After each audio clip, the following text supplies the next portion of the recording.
আজিৰ ভিডিঅ'টো আলু পিঁয়াজ কটাৰ পৰাই আৰম্ভ কৰিলোঁ। এতিয়া আকৌ সকলোৱে ভাবিব আলু পিঁয়াজটো আমিও কাটোঁ। আমি আকৌ আজি ঘৰত কটা নাই দেই, আমি মানে আহিলোঁ পানীমূৰ।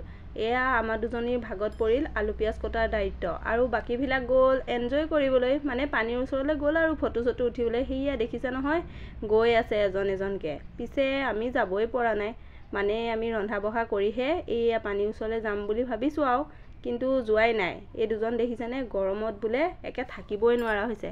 এটা আকৌ পূৰা প'জ দি আছে ফটো উঠিবলৈ, আৰু এইজনক দেখিছে নহয়, এইয়া পানীৰ ওচৰত গৈ ভিডিঅ' বনাই আছে। পিছে ভিডিঅ'টো তেওঁৱে বনায়, কিন্তু ডাবিং দিব লাগে আকৌ মই। তেওঁ দিবলৈ বোলে লাজ কৰে। এয়া দেখিছে নহয়, আপোনালোক ইয়ালৈ আহিছেনে নাই নাজানো। আমি এইবাৰৰ সৈতে দুবাৰ আহিলোঁ, পৰিৱেশটো বেছ ভালেই লাগে। আৰু এটা কথা আপোনালোকক ক'বলৈ পাহৰিলোৱে নহয়, ইহঁতকেইটাই সেই পানীৰ ওচৰত ধুনীয়াকৈ দুটাই গা ধুইছে। দুজনী মাক জীয়েক পাৰত বহি থাকোঁতেই আমি এইফালে বনোৱা দুজনীয়ে ফ্ৰাই মাংস খাওঁতে খাওঁতে মাংস কেৰাহী শেষেই হ'ল। তাৰপিছত কি হ'ল আৰু আপোনালোকক নকওঁ আৰু, নিজে নিজে ভাবি লওক। বহুত কথাই ক'লোঁ, হ'ব দিয়ক আজিলৈ বাই বাই।